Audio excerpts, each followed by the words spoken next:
Bonjour, nous sommes avec vous pour un autre épisode des Imperturbables. On parle de sujets en lien avec la paternité parce qu'on n'a absolument aucune expérience professionnelle dans le domaine, mais on a des enfants. Bon show!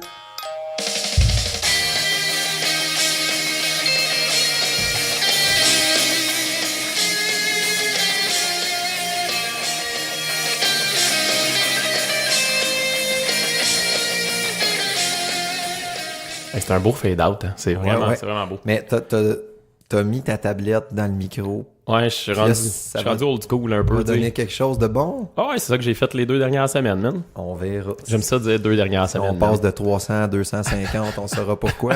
Ça, c'est ta tablette. En fait, c'est cool le 300, hein? Ah, c'est quand même cool. C'est un beau chiffre. Moi, le film 300, j'ai bien aimé ça, fait que je suis vraiment content qu'on ait 300 auditeurs. Parce que clairement, t'as les pecs puis les abs des dudes dans genre 3 ans. à l'infographie, là. Clairement. T'sais. Pour ceux qui nous connaissent, là, on est fait. Puis j'ai crissé quelqu'un dans le puits avec mon pied. Bam! J'ai déjà fait ça, moi. Comme un vrai Romain. Je sais pas, c'était-tu des Romains? Non, c'était des Spartiates. C'est des Grecs. Ouais, c'est une ville grecque. Ouais. Sparte. Mais comme c'est pas un podcast d'histoire, puis ça paraît. Parce qu'on a comme pas vraiment de connaissances là-dedans non plus, mais on en lit. Tu lis-tu des histoires? Des fois. Ok, je pense qu'il faudrait que t'en lises plus. Ouais. Mais tu sais, ça fit avec, tu sais, le fait qu'on parte pas notre sujet de suite, fit avec la critique qu'on a eue. Oui, de un de nos 300. Première critique constructive d'un de nos 300. D'ailleurs, merci, c'est cool, la critique constructive. C'est vraiment cool, mais il disait tu sais, c'est long, les gars, des fois, avant que vous partez un sujet. Fait que moi, je me suis dit... Que t'avais raison. Ouais. T'as raison, dude. Parce que moi, des fois, je trouve ça intéressant que le sujet parte vite quand il y a un sujet qui m'intéresse. Ouais. Mais des fois, c'est le fun, les préliminaires, un peu comme quand ce qu'on est en train de faire là, tu sais, de tourner alentour, de lubrifier la patente un peu. C'est ça, de parler du sujet sans parler concrètement du sujet. J'ai une anecdote pré-sujet. Je sais pas si je m'en vais là, mais c'est pas grave. Ma moyenne, numéro 2. Tu parles de tes gosses, là? Ouais, non, j'en ai une petite, une grosse. À peu près tout le monde est fait comme ça, là, mais en général, parce que ça permet qu'il y en ait une plus basse que l'autre. Ouais, c'est pas ça. Qu'ils se cognent, sinon ça. Bon, voilà, ça va piquer big time dans le micro, c'est pas grave. C'était tes nouvelles mousses. Oui, on a les mousses. Donc, numéro 2. Oui. 3 enfants. Numéro 2. Me regarde aujourd'hui pendant le souper, puis elle me pointe le côté de sa... Tu sais, la jonction entre les deux lèvres, la lèvre inférieure puis supérieure, là, je sais pas comment ça s'appelle. Ben, c'est là où est-ce qu'il y a le petit écume des fois. La mousse. Ouais. La mousse. Les profs de maths, ils ont toutes des mousses, là. Donc, tout ça pour dire qu'elle me regarde et elle me dit, je me suis coupé ici. Comment tu t'es coupé ici? Elle me dit, j'ai mis un livre en plastique dans ma bouche. Une feuille. Non, c'est un livre de plastique. Puis j'en ai profité pour dire, là, je vais t'expliquer une grande leçon de la vie. Sois toujours consciente de ce que tu mets dans ta bouche, puis mets pas n'importe quoi dans ta bouche. C'est très important. Rappelle-toi-en pour le restant de ta vie. Ma blonde me regardait. T'es marrant. T'es marrant. Moi, je pense que c'est une leçon importante à apprendre à mes filles. En fait, ce qui est le fun, c'est que tu vas pouvoir y redire au fil de son développement, puis il va avoir différents niveaux de compréhension. Exact. Parce que là, aujourd'hui, c'est les livres puis les feuilles, puis les roches ou les gugus qu'elle trouve à terre. Mets pas ça dans ta bouche, puis tranquillement, pas vite, on verra où ça mènera. C'est ça. Comme bientôt, je vais l'enchaîner à quelque part dans la chambre froide. Ça arrivera jamais. Moi, je trouve que c'était pertinent. C'était pertinent d'en parler. Ben, c'est un beau pré-sujet. C'est un beau pré-sujet. C'est directement en ligne avec notre sujet qu'on va verbaliser bientôt. Mais toi, Julien, t'as-tu une anecdote quelconque que t'as le goût de jaser ou pas vraiment? Ce soir, on boit la bière de l'Albion. Hey, cheers! Excellente notre bière. Merci. Commanditaire principal parce que c'est le seul.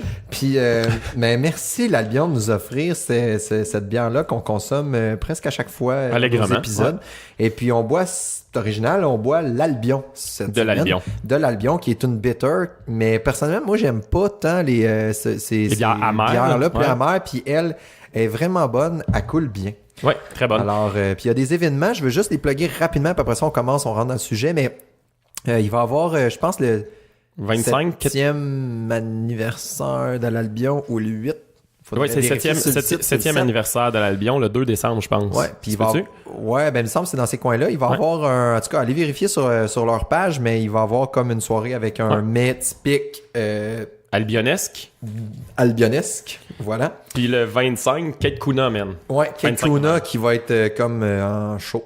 Fait que 25, va falloir sortir l'épisode vite parce qu'on va être post-show parce que c'est comme vendredi, ça, le 25, je pense. Ouais, fait que ça se peut que vous ayez la nouvelle après. Ouais, mais en tout cas, c'est vraiment cool. Kate Kuna, pour ceux qui le connaissent pas, à moins que je me trompe, c'est le chanteur des Ghouls avec leur fameux succès, le crabe de poche. Fait que cheers au podcast La Cassette, puis 3345, ouais, je pense que je peux... On peut avoir une conversation intéressante sur la musique. Debout avec ça. Moi, je suis largué, ça fait une minute, je te regarde avec des points d'interrogation dans les yeux. Mais ça, c'est mon ami, il connaît comme toute la musique obsolète et bizarre. Voilà. Puis tout ça pour dire, on commence tout ça, parce que là, ça fait déjà 8 minutes, là, je pense qu'on a bien honoré notre critique. Ouais, à partir de maintenant, on va essayer d'introduire les sujets plus rapidement. Alright. Fait que de quoi que c'est qu'on parle? De quoi qu'on parle? En fait, de temps à autre, on a des sujets un petit peu plus touchy, puis d'autres fois, on a des sujets un petit peu plus funky drôle où on dit des niaiseries en prenant de la bière. Ce soir, en fait, avant de l'entamer, on avait peur un peu, tu sais, ça va être un sujet lourd, ça va être tough, puis là, on n'a pas trop le goût non plus que ça soit si tough que ça. Puis c'est un sujet que... je continue à être tiré, hein? C'est un sujet que quelqu'un nous a soumis sur Twitter, en fait. C'est une Française, donc c'est cool de savoir qu'on est écouté là-bas aussi. Puis c'est comment expliquer le deuil à un enfant de 4 ans. Fait que ça peut être lourd, man, comme sujet, là. C'est pas si facile, c'est pas simple. C'est vraiment pas simple. Puis je sais pas en France s'ils sont encore dans des théories hyper analytiques. Fait que c'est cool, man. On va peut-être pouvoir vous plugger des approches québécoises. Puis, avec notre gros background de zéro étude, en psychologie. On va plugger des théories québécoises basées sur une expérience de 6 enfants, puis pas beaucoup de background. Mais c'est pas grave. Mais puis spontanément, quand on a jasé avant le show, corrige-moi si t'es pas d'accord avec ça, mais ce qu'on se disait, c'est... Pas d'accord avec ça? OK, bon, t'es le bad guy. Non, vas-y, je t'écoute. C'était...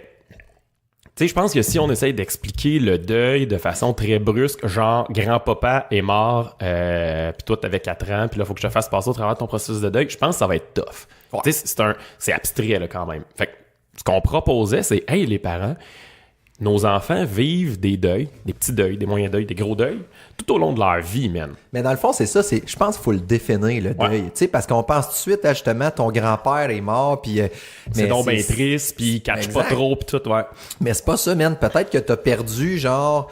Ta doudou qui était, tu sais, que t'as traîné dans la boîte puis qui était rendue brune à la base, elle était blanche, mais toi, tu l'aimais, c'était la tienne. Doudou lapin, on l'a pu. Qu'est-ce qu'on fait? C'est ça. Ouais. Aussi. Tu sais, peut-être que le beau-père chaud t'a pilé sur une jambe, tu l'as perdu. On sait pas. Il peut arriver plein de choses. Ouais.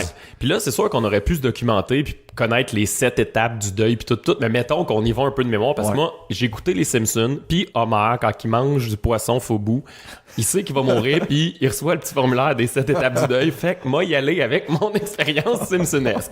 Je pense que c'est crédible. Je veux juste dire que la personne qui a posé la question, ça serait bien de varier un peu ses sources, pas juste se fier sur nous et aux Simpsons.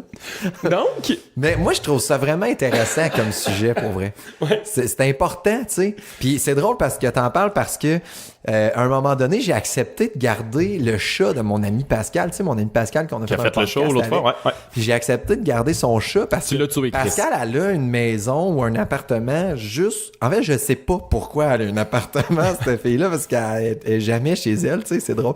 Mais ça sent de l'insécurité. Moi, je pense qu'on devrait la psychanalyser. Pourquoi a-t-elle besoin d'un pied à terre? Je me pose la question. Comme elle n'est pas là pour le dire, je pense que je vais la juger. Ça Pascal... prend une adresse postale, en tout cas, ça, c'est sûr. Fait que, mais là, elle a déménagé encore, fait qu'elle m'a dit... tu sais, il faudrait peut-être que tu gardes mon chat. Fait que là, j'ai dit, cool, man, comment il s'appelle ton chat? Il s'appelle Chaminou. Bon, c'était c'est original. On se demande c'est qui a donné ce nom-là. Évidemment, c'était sa fille de 3 ans. Mais Chaminou, c'est un nom de livre. Je sais pas si Chaminou à pas de loup. C'est pour inciter les jeunes à la lecture. C'est un petit chat rouge. Là, tu viens de tout monter. Ouais, c'est ça. J'ai l'air cultivé. Ce soir, j'ai comme des références toutes, mais voilà. C'est pas le cas. Mais toujours est-il que moi, j'ai dit, c'est parfait, je vais garder ton chat comme ça, tout de suite, je le sais que je vais m'en défaire, fait que ça va pratiquer le deuil chez mes enfants. Attends, tu gardais pas son chat une fin de semaine ou quelque chose comme ça? Elle t'a donné son chat. Je l'ai pris en sachant que t'allais t'en débarrasser. Puis moi, j'aime pas les chats, je m'en suis servi juste comme un outil pour faire comme évoluer mes enfants en disant, c'est un outil pédagogique. Il va partir, puis vous allez avoir de la peine. Puis comme ça, ben, ça va vous entraîner, mes gars. On a commencé en parlant de 300, mais on n'est pas loin des Spartiates. Là, tu vas aller dormir dehors dans le fret, tu vas te battre avec un loup que tu vas mordre. Vous allez tout de suite vous rendre compte que dans la vie, tout ce qu'on a comme bonheur, on le perd. Fait qu'attache-toi pas. Okay. À rien. Je m'attendais pas qu'on s'en aille là. Mais attends un peu, quand t'as pris le chat, tu savais qu'il allait partir, mais t'allais le donner à une autre famille ou t'allais le faire euthanasier? Non, c'est parce qu'elle revenait. Dans le fond, c'était du gardiennage à long terme. OK, c'était genre une couple de mois, mettons. Mais c'était déjà convenu que, tu sais, on leur donne. Mais moi, je voulais qu'ils s'attachent, mais dans le fond, il y a forcément un attachement chez les enfants. Ben, man, ils se sont pas vraiment attachés au chat tant que ça. Ils ont pas de cœur? Non, je pense qu'ils étaient laids. Tu leur as pas montré à aimer ces enfants-là? Ben, c'est ça. Pour vivre le deuil, faut-il encore savoir aimer? Hein? Oui. Il me semble que Ginette Renault doit avoir une toune là-dessus. Et aimer tout le monde, même dans la différence. Aimer sans compter, hein? J'ai juste le goût de partir une petite toune, mais je me retiens. Non. J'ai une toune de Don Juan dans la tête. Là. Fait que j'espère que t'as appris beaucoup de choses aujourd'hui. C'est ce qui sonne la fin de l'épisode. non, fait grosso modo, c'est... moi, juste récapituler, là, parce que Il n'y a rien à récapituler. Tu vas beaucoup trop vite. Non. Ce qu'on a dit, c'est essayer de créer des micro-deuils. Puis je pense qu'on peut être opportuniste là-dessus. Là, toi, tu l'as, entre guillemets, un peu provoqué à travers le chat, mais je pense que quand tu enlèves sa suce, mettons, c'est un moment, il y a des enfants que c'est plus facile que d'autres, ça peut quand même être un deuil, là, tu perds une doudou, il y a quelque chose qui se passe. Je pense que d'accompagner l'enfant à travers ça, puis oui, il passe à travers les fameuses phases des Simpsons, là, le déni, la négociation, le repli, la peine, l'acceptation, la colère. Je me rappelle plus, je suis pas si pire sur ça. J'ai une bonne mémoire pour les Simpsons. Ouais, j'ai la colère puis le mot. À quoi bon mettre un ordre? À quoi bon aller sur Wikipédia, s'informer 5 minutes avant l'épisode, puis le faire. On va y aller de mémoire. Mais tout ça pour dire, l'accompagner à travers ces phases-là, puis dépendamment de son âge, de faire prendre conscience de ça, tu sais, de dire, tu sais, encore une fois, c'est la psychologie à Saint-Saëns, là, maudit que je suis bon là-dedans, là, mais tu sais, au début, quand il est dans le déni, peut-être, l'accompagner, puis agir en... Non, je te fais un reality check, tu sais, elle reviendra pas ta suce, on l'a perdu, ou tu sais, des trucs comme ça, puis de le faire, tu sais, dans le fond, c'est un peu comme un cycle de gestion de changement, il faut qu'il l'accepte, puis qu'il passe au travers pour la prochaine étape, là. Voyons ça pour les geeks puis les fans de jeux vidéo, il faut qu'ils accumulent assez d'expérience pour passer au prochain stage, mais... Je pense que tu peux l'accompagner là-dedans. Tu peux pas juste faire, il est dans le déni, laissons-le faire le bacon jusqu'à temps qu'il finisse. C'est, non, ok, cool, t'as perdu ta suce. Ben ouais, perdu, tu sais. Je pense que c'est bon, tu dis de les entraîner tôt, mais tu sais, c'est bon de nous entraîner, nous autres aussi, parce que quand c'est des choses plus, mettons, matérielles ou qui semblent insignifiants pour nous puis qui ont d'importance pour eux, on dirait que c'est comme plus facile de les guider là-dedans, mais la pire affaire qui pourrait m'arriver, ça serait d'être obligé de gérer un deuil en même temps qu'eux autres, là, tu sais. Puis je mets ça à l'extrême, ça serait genre, je perds ma blonde. Ouais. Mais là, t'as pas les ressources. Moi, j'ai pas les ressources, là. C'est une angoisse, tu sais. Puis honnêtement, je vois pas comment je pourrais leur donner une longueur d'avance puis les accompagner là-dedans quand moi-même, c'est comme on pleurerait ensemble, là. Je sais pas qu'est-ce qui arriverait, en fait. En fait, à la limite, ça serait probablement plus simple que... La vie continue. C'est ça, il y a un autre type de comportement qui est sauveur protégé, le sauveur shieldé, puis se remonter, puis pas toi-même passer au travers de ton processus de deuil pour protéger tes enfants, puis les accompagner là-dedans, puis pas l'accepter, etc. Puis ça te revient en face, là. Ça te revient un peu plus tard. Tu sais, grosso modo, t'es resté dans la phase déni là, pendant qu'eux autres avançaient, puis tu disais, je peux pas me permettre de l'accepter, aller dans la colère, aller dans les négociations. Je pense que pour vrai, là, ça peut être facile d'aller là. Parce que souvent, mettons, un proche décède ou quoi, puis où les parents, il y a toujours, mettons, un frère ou une sœur qui est plus solide, qui s'occupe, tu sais, de commander les petites pâtes à macaroni, combien d'invités, on met du vin, pas de vin, tout ça. Puis c'est comme une façon d'oublier, là. Il plonge dans les tâches. Un accès à la tâche, là, sinon, tu sais. Puis pendant que l'autre se décompose, puis après ça, souvent, c'est les rôles s'inversent, tu sais. Mais tu sais, si on revient à Marc-Antoine qui était venu, qui a vécu quand même un deuil extrême, là, dans le deuil périnatal, là, épisode relativement récent. Moi, je trouve qu'une des forces de ce couple-là, c'est qu'il avançait relativement... C'était pas à l'unisson, là, c'était pas parfait, mais il avançait tranquillement pas vite, les deux, dans leur processus de deuil, sans se limiter. Puis oui, ils s'appuyaient sur les forces l'un de l'autre, en alternance tout le temps. Il disait que c'est ça quand il y en a un qui crachait, l'autre. Mais c'était pas juste un qui prenait tout sur son dos, puis tu sais, mettons, lui qui fait « OK, c'est bon, je gère ça », puis là, il sac sur la tâche, elle qui passe au travers de tout ça, puis après ça, lui qui s'effondre, tu sais, je pense qu'ils ont quand même avancé. Mais tout ça pour dire que je pense qu'avec les enfants aussi, Je pense que c'est une bonne idée de faire ça. Puis en fait, à travers les petits deuils, ça va être plus facile qu'à travers un des deuils ultimes, qui est la perte d'un enfant ou la perte de ta conjointe. Mettons, c'est qu'en fait, là, man, ce que ça me dit, c'est comme s'il fallait normaliser quelque chose. Tu sais, sans dire, tu sais, tout à l'heure, je niaisais là, en disant, là, tu sais, habitue-toi à perdre des affaires dans la vie, puis attache-toi pas. Là, c'est pas ça. Tu peux t'attacher, puis en même temps, un deuil, c'est obligé d'être une rupture lourde, tu sais, où ça peut être quelque chose de beau qui reste un peu dans ton cœur, dans le fond, puis que après ça fait émerger d'autres choses, tu sais. Je pense que ça peut être une bonne idée, puis de faire, man, tu sais, il y a quelque chose d'assez puissant, là, quand même, en petite enfance, là, qui s'appelle le reflet des émotions. Qu'est-ce que c'est? Qu'est-ce que c'est? Ben, man, éduque-moi, Julien. Non, mais je pense que c'est juste de refléter comment il peut se sentir et pourquoi il y a de la peine, parce que des fois on a tendance mettre un mot dessus puis le faire. On a tendance à faire un peu comme quand ta souffleuse part pas là, tu sais, tu mets du choke puis tu tires plus fort là, puis dans le fond c'est pas ça qu'il veut, tu sais, ça va passer là, masque ça là, refoule ça, c'est bien. Un perdu, 10 de retrouver, tu sais. Non mais honnêtement là, quand tu t'es fait crisser là. Ouais. Mais c'est ça, c'est le deuil. T'as-tu aimé ça qu'on te dise un de perdu, 10 de retrouver, genre? Il y en a plein d'autres des filles. Ouais, mais je m'en calisse. Quand t'as 14-15 ans, c'est elle que je veux. Du monde, là, c'est ça. Ouais. Mais c'est un autre bel exemple de deuil majeur, là, quand même. Oui, ben, man, le deuil à l'adolescence va être intense, là. Je veux dire, toutes leurs émotions sont exacerbées, là. Je veux dire, il n'y a plus de beurre de pinot croquant, puis ils veillent la maison à l'envers, là, tu sais. Je me demande pas qu'est-ce que ça va être.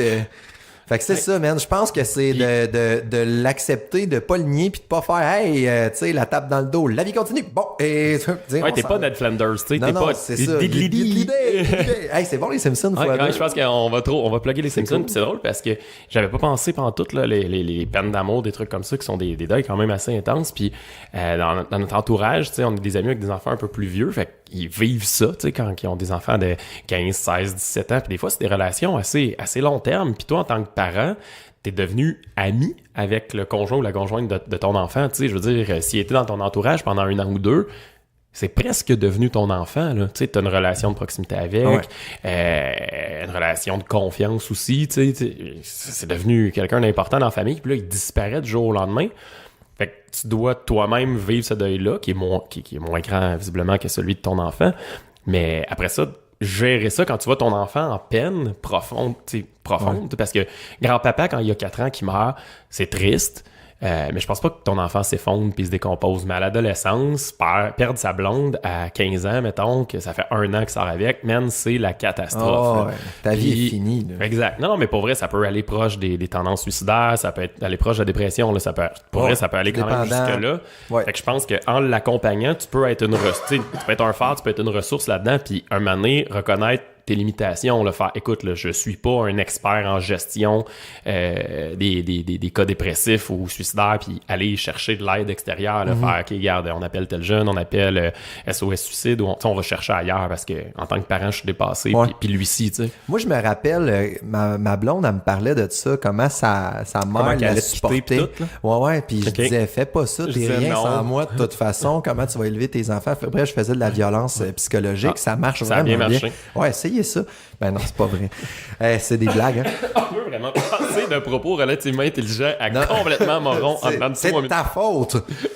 Mais ma faute, une fois, c'était pas de ma faute, pas en tout, là. Je refuse. Donc, ta blonde t'explique. Non, mais c'est ça, ma blonde me disait, moi, ma mère, elle avait la touch à l'adolescence parce que dans le fond, tu sais, j'arrivais avec tout mon drama, puis, tu sais, elle prenait le temps quand même de m'écouter. Pas de banaliser le fait que je vis vraiment, tu sais, je vivais quelque chose, là, je veux dire, mettons, il m'aimait pas ou quoi que ce soit, tu sais.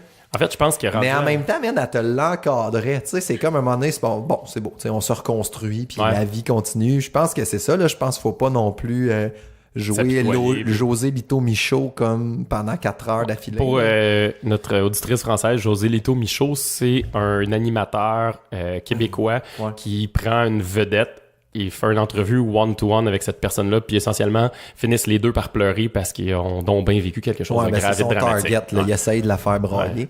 Mais en tout cas, on prend toujours un train. Tu peux toujours googler ça. Mais ça, c'est au niveau de l'adolescence. Je pense que c'est ça, les parents peuvent venir relativiser ça sans juste dire une de perdue, 10 de trouver, mais tu sais, écouter beaucoup aussi, je pense. Mettons qu'on revient au sujet en plus petite enfance, tu sais, on a couvert assez large, plein de trucs. Ouais. C'est super cool. Je pense qu'on a des pistes intéressantes là-dedans. Il y a des outils à prendre, mais bon, on expliquait la doudou, on était à l'écoute, passé au travers des phases de deuil, là, puis on l'a accompagné notre enfant de façon incroyable là-dedans. Vécu le deuil peut-être de la garderie qui a quitté pour aller vers l'école. Puis là, paf, il y a 6 ans, grand-papa décède. Parce que ça arrive, là, malheureusement. Là. Ouais, on peut pas parler du deuil sans parler de la mort. Là. Ouais, c'est l'ultime deuil, je pense. Là. C'est que Ben moi, vas-y donc. Dès que la personne, j'ai reçu le message, moi, tout de suite, c'est l'image que j'ai eue en tête. C'est en jasant avec toi que je fais on peut jazzer un peu alentour du deuil, on en vit plein, etc. Mais l'ultime deuil, ça reste la mort. Ouais. La mort d'un proche. Ouais, puis ça va fesser pour vrai parce que, tu sais, les générations à venir seront pas équipées pour faire face à ça, à mon avis. De moins en moins. Pourquoi? T'sais, ben, check les pubs, là. Tu sais, c'est genre l'éternelle jeunesse, là. On se met de la crème à 200$ dans la face, puis on se botox, puis on se fait refaire les seins. Je pense que c'est différent de... Ben, moi, je pense qu'il y a une résistance de plus en plus grande à tu sais, comme le corps capable, tu sais. Puis, à un moment donné... tu peux pas, tu sais, ceux qui sont le plus résilients face à ça, c'est ceux qui acceptent, qui s'en vont, tu sais. Il t'a monté au sommet de la montagne, man, au milieu de ta vie, puis là, ben, tu commences à redescendre. On arrive, en fait, le pic est à 18 ans, depuis on fait juste descendre, mais là, on arrive à mi-vie. En fait, à 30 ans, on a un max de neurones, puis on commence à les perdre passé 30 ans. Ouais, faudrait peut-être que j'arrête de faire de la colle, ça m'aiderait à en avoir plus longtemps. Ça serait pas pire. Ouais. Mais la bonne nouvelle, c'est qu'on se fait des autoroutes de neurones, puis on devient comme plus efficace, là. Ouais, je suis vraiment optimisé. Mais, en fait, j'avais envie de t'amener ailleurs, tu sais, juste la prise de conscience de l'enfant que qu'est-ce que ça veut dire la mort, tu sais. Déjà ça, c'est un sujet en soi, là, parce que c'est abstrait en maudit, là, tu sais, grand-papa, là, il meurt. Ouais. Puis là, ben, si t'as été chanceux, grand-papa, on l'a accompagné, tu sais, il était malade, etc. Puis là, tout le long, t'as accompagné l'enfant là-dedans, on peut expliquer la maladie, tu l'as peut-être amené voir 2-3 fois grand-papa, puis il l'a vu un peu dégradé, malheureusement. Là, il est arrivé en fin de vie. Probablement qu'en tant que parent, t'as beaucoup hésité vers la fin du cycle de vie, là, quand grand-papa est sur la morphine énormément et tout, parce que un moment donné, c'est un peu rough, là, c'est tough, là, c'est pas des belles images. Tu le reconnais pas, tu penses que tu t'es trompé de chambre. Là. Ouais. Puis ça, malheureusement, on s'entend statistiquement, on va tous mourir du cancer ou d'une crise cardiaque, là, les hommes. Là, fait que grand-papa, il meurt du cancer. C'est assez fréquent ou d'un problème cardiaque. Puis là, ben, un moment donné, il décède. Puis là, faut que tu expliques à ton enfant qu'est-ce que ça veut dire décéder, tu sais. Puis c'est un concept abstrait, là, tu sais. OK, il y a peut-être un chat qui est mort, il s'est fait frapper, puis là, il y avait plus de chat, mais grand-papa qui est mort, ça veut dire quoi, tu sais? Mais même, je pense que on pourrait commencer juste par faire attention aussi à qu'est-ce qu'on dit, mettons, au salon funéraire pour éviter le malaise. Tu sais, t'as-tu déjà eu des calls, es-tu déjà allé dans des salons funéraires avec des enfants? Quand Abby numéro 1 avait 3 ans, son arrière-grand-père est décédé. Il a fallu lui expliquer ce que ça veut dire, puis c'est drôle, j'avais même pas réalisé avant l'épisode qu'on l'a vécu, la patente. Dans le fond, t'as une expérience là-dedans? Il était quand même malade, pas extrêmement, mais quand même, il avait 85, quelque chose comme ça, puis son cœur était de plus en plus tough, puis l'été, on était allé à son chalet, puis il pouvait plus boire d'eau, mettons, il fallait qu'il prenne une glace pour s'hydrater, puis c'était comme ses limites, puis on savait que... en salle, là. Ben, ça, c'était l'été, puis il est décédé en décembre, mettons. Mais tu sais, les dernières semaines, il était à l'hôpital, puis ma conjointe, il allait assez fréquemment en sachant que le nombre de jours était compté, là. Puis pendant ce temps-là... Pardon. Pendant ce temps-là, en fait, c'est ça, souvent, je restais avec Abigail, puis il remontrait des photos, dire qu'elle allait décéder, dire qu'on allait plus le revoir. Puis je pense qu'il y a quand même... Puis là-dessus, t'incitais pas mal pendant le deuil périnatal. Il y a quand même quelques moments où, genre entre autres au salon, des trucs comme ça, où elle l'a vu. Là, ça a donné que lui était exposé, là, mais il aurait pu être embaumé. Mais elle l'a vu, il était là. Ouais. Elle voyait qu'il était endormi plus. Là. Elle voyait bien qu'il y avait du bruit pas mal dans la salle puis qu'il se réveillait pas. Là. Puis on a pris quand même un bon 5 minutes à côté du cercueil avec OK, garde, ça c'est Papy Roger. Ben, il est mort, on t'en parlait depuis quelques temps. Ben, ouais, voici, c'est fait. Si tu veux lui dire quelque chose, c'est pas mal le moment parce que le lendemain, il va aller se faire... Pardon, il va aller se faire enterrer. Mais tu voyais même dans ses yeux que malgré tout, c'est un peu abstrait. Il va aller se faire enterrer. 3 ans, même, c'est super abstrait. Mais sais, rapidement, je pense qu'ils deviennent quand même conscients qu'ils sont capables de faire la différence entre tu sais, un sommeil, justement, là, versus quelque chose qui est autre chose. Puis, mais moi, j'aime pas... moi, je veux pas qu'on dise qu'il fait dodo.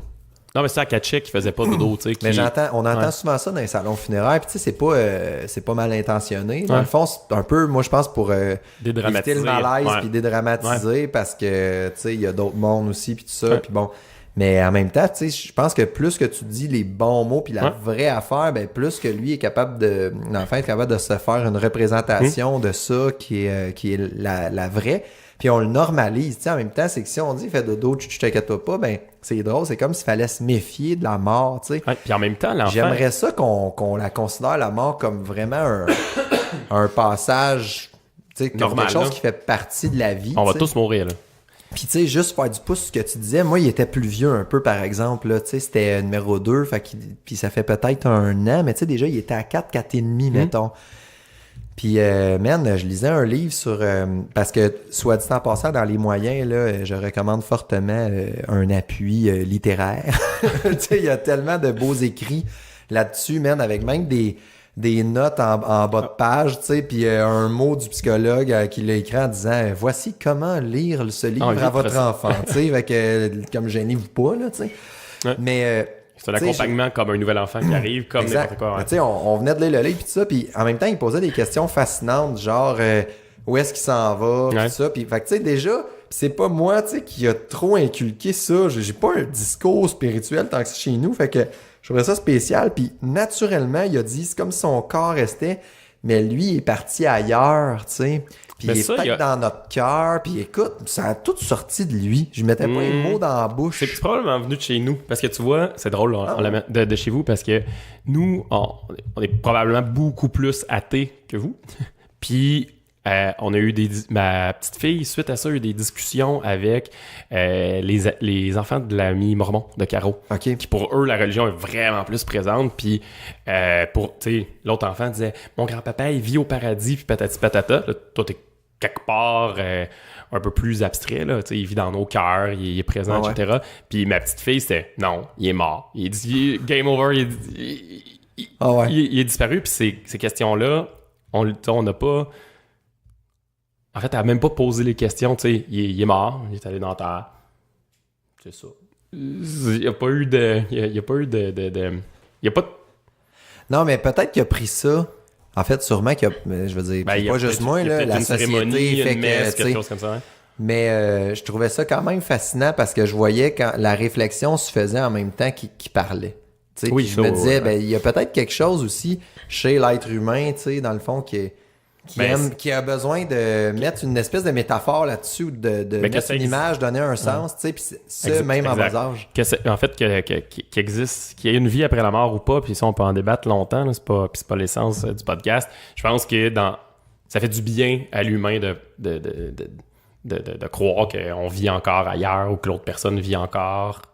C'est ça fondamentalement. Puis tu sais, je veux dire, dans l'autobus, numéro 1, il y a un petit ami là, tu sais, qui parle, puis en tout cas, je pose une question, je me rappelle plus même c'était quoi la question, mais il dit en tout cas, nous autres, on devient des êtres de lumière. OK. Là, j'ai fait qu'est-ce que t'as dit ça? Ben là, c'est la petite amie dans l'autobus. Puis là, il est tout illuminé, puis il dit j'aimerais vraiment ça en voir un. Man. Elle a... Tu sais, il a parlé des êtres de lumière, là, puis c'est correct. Le pire, c'est, tu sais, je veux dire, si on croit juste ce qu'on voit, moi, je pense que, tu sais, on peut manquer de quoi, là. Fait que je suis bien open sur plein d'affaires qui peuvent exister, mais c'était spécial, pareil, tu sais, qui me ramène ça. Bref. Mais, puis, je ramène à peut-être un peu plus concret, tu sais, quand on parlait de matérialisation de ce que ça veut dire réellement, la mort, tu sais. Fait que papy s'est fait enterrer, patati patata, il a pris conscience de ça, il a dit bye une dernière fois, etc. Puis je pense que où c'est devenu plus concret, c'est qu'on avait rattaché ça beaucoup à... On regardait des photos, mettons, dans les derniers moments où il vivait, puis tu sais, papy, tu joues aux cartes au chalet avec lui, puis papy, il est avec mamie, puis tu sais, on l'avait... C'était très, très concret où on pouvait voir papy, quel genre d'activité on faisait, puis que papy était là, etc. Puis après ça, quand on allait chez mamie, puis que papy était pas là, tu sais, sans le souligner au marqueur, puis mettre un gros spotlight que regarde, la chaise de papy est vide, il est plus là. Mais tu sais, on se dit, tu sais, ici, c'était la maison de papy. Puis, ben, tu vois, il n'y a plus de papy, tu sais. Ou, tu sais, toujours aux cartes avec papy. Ouais, c'est ça. Toujours avec moi. Tu sais, puis là, tranquillement, pas vite, je pense que ça a fait prendre conscience. Oui, c'est vrai. Tu sais, quand je venais ici, il y avait mamie, puis il y avait un homme qui était cool, puis je joue aux cartes avec. Puis là, ben, il est plus là. Ben, c'est ça. Mais ce qui est cool aussi, c'est, tu sais, d'entretenir le souvenir du monde qui rentre puis qui sort de ta vie, parce qu'il y en a, tu sais, je veux dire, si on se met à condamner toutes nos ex, admettons, parce que c'est toutes des deuils, ben on n'est pas sorti du bois, mais on peut se rappeler les belles histoires aussi et tout ce qu'elles nous ont fait découvrir. Au sens propre et figuré. Voilà. On parle de l'évolution de la vie ou de la turlute. Ouais, moi, c'était les échecs, là. Les échecs, oui, il y en a une. Est-ce que tu voulais aller avec ça? On m'a montré le rock, là. En tout cas, on est comme un rocké. On a rocké fort. N'importe quoi. Mais non, c'est ça, tu sais, parce que ça, c'est bon, puis c'est vrai que ça, tu le mets dans ton cœur, tu sais, dans un sens, à la personne à continuer de vivre, tu sais, à modifier tes valeurs, à modifier ta façon de penser, puis ça, c'est elle, tu sais. Peut-être même jusque dans sa mort, jusque dans ses derniers instants, potentiellement même, tu sais. Ouais, c'est ça. Parce que c'est le premier deuil que t'as fait vivre, puis tu vas te construire là-dessus, tu sais. Exactement. Fait que ça, je pense que c'est bon de pas avoir peur aussi, de dire, là, il en parle encore, Colin, t'sais, non, t'en parles parce que t'as besoin d'en parler, puis tu l'honores à chaque fois d'une certaine façon. Fait génial, tu sais. Ouais, tout à fait. C'est cool ça que t'en parles parce que, tu sais, on pourrait avoir tendance à vouloir, tu sais, case close, là. Ça fait 2 mois que papy est mort, là. On passe à la prochaine étape. Tant qu'enterrer le corps, on va enterrer tout ce qu'il y a avec. Exact. Mais là, si 2 mois plus tard, il en parle encore, parce qu'il y a quelque chose qu'il n'a pas compris, c'est parce qu'il est en questionnement, c'est parce que, tu sais, il y a quelque chose. Peut-être qu'il vit de la nostalgie, peut-être qu'il vit de l'ennui, tu sais, ça se peut que l'ennui, même ça, c'est correct, les deux, là. Puis, tu sais, le fameux reflet des émotions, tu sais, tu t'ennuies-tu de grand-papa, c'est vrai, tu sais, on était habitués d'y aller à tous les dimanches matins, bruncher chez eux. Moi aussi, je m'ennuie, ça me fait de la peine, puis, tu sais... Mais en même temps, on a un bon souvenir de, tu sais, la dernière fois qu'on a brunché avec, c'est ça. Il t'a pris, puis vous avez joué ensemble. Tu sais, comment il faisait ses crêpes avec ses emporte-pièces, puis etc. Exact, puis il te faisait des trucs funky. Puis même de normaliser jusque dans la peine, tu sais, c'est normal de se sentir de même. Comme ça, on sera pas pogné plus tard à grandir avec... Ah non, mais ça va, là, tu sais, on va la vivre, là. Ça, si on ramène ça à un autre épisode sur le volet financier, c'est pour sauver des séances de psychologues qu'on fait ça. Ouais, c'est comme le REER psychologique de vos enfants ou tu sais, c'est le régime d'épargne psychologique. Whatever. D'épargne d'œil. OK, c'est une mauvaise track. Mais tu sais, à quelque part, en tant que parent, on essaye de construire le petit humain le plus équilibré possible. Pas toujours facile, mais c'est quand même ça. Ben, le deuil, ça fait partie de la vie, tu sais, que ce soit au niveau de la mort, que ce soit la perte d'un conjoint, se faire sacrer là par sa blonde ou échouer à l'école, tu sais, juste ça, là. Nos enfants sont beaux, sont bons, sont parfaits, promis à un avenir incroyable, ils vont tous devenir astronautes, là. Jusqu'à preuve du contraire. Même année, ils vont se péter à la fiole à l'école. Il y a un moment donné, puis en fait, c'est même 5 que ça arrive tôt, tu sais, je pense.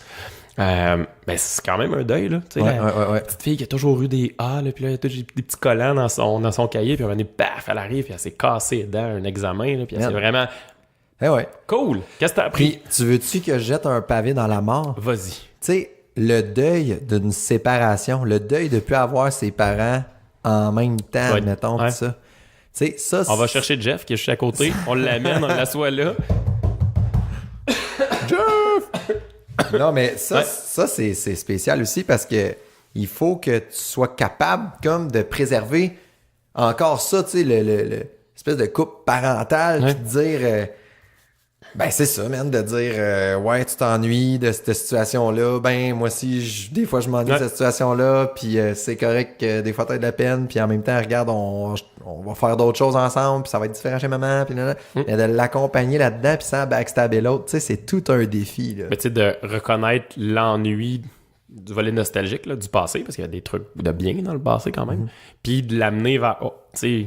OK, cool, il y a cet ennui-là, mais on regrandit ensemble, la situation a changé, puis il y a d'autres volets qui sont peut-être plus positifs parce que ben maintenant, tu peux être chez maman et faire des activités qui plaisent plus à maman, puis chez papa, d'autres trucs qui sont plus papa, puis c'est bien correct. Mais l'enjeu, c'est que c'est facile pour le kid aussi de mettre des espèces de pièges, genre C'est plus le fun chez papa, c'est le fun chez maman. Ouais. Puis en même temps, ben si on valide ça parce que ça nous fait un petit peu du bien dans le fond de nous autres, ben là, on crée le conflit de loyauté. Ouais. C'est pas ça qu'il faut faire. Ouais. Fait que c'est ça qui est ça. Hey, boy. Hey, mais parlant de deuil... Oh, on dirait que tu vas sortir une vérité. Là. Qu'est-ce que tu nous annonces? C'est juste la conclusion. OK. Donc, hey, on close tout ça le deuil parce qu'on est rendu au bout du sujet. Je pense qu'on a quand même... On est rendu au bout du tunnel. On est au bout du tunnel, puis là, il y a le train avec la lumière qui s'en vient. Mais je pense qu'on a été intelligent quand même. Il y avait des pistes de solutions. Ça dépend des goûts, ouais. Des bouts. Ah, des bouts ou des goûts? Ça dépend des bouts. Ouais. Donc, sur ce... Merci beaucoup de nous écouter. N'hésitez pas à nous envoyer des commentaires, des likes, des étoiles et toute autre forme d'encouragement. On est un peu partout, fait que je me répéterai pas, là, mais abonnez-vous. Merci beaucoup. Puis mettez-nous plein d'étoiles. On veut un ciel étoilé. Donc, bonne semaine. Bonne semaine.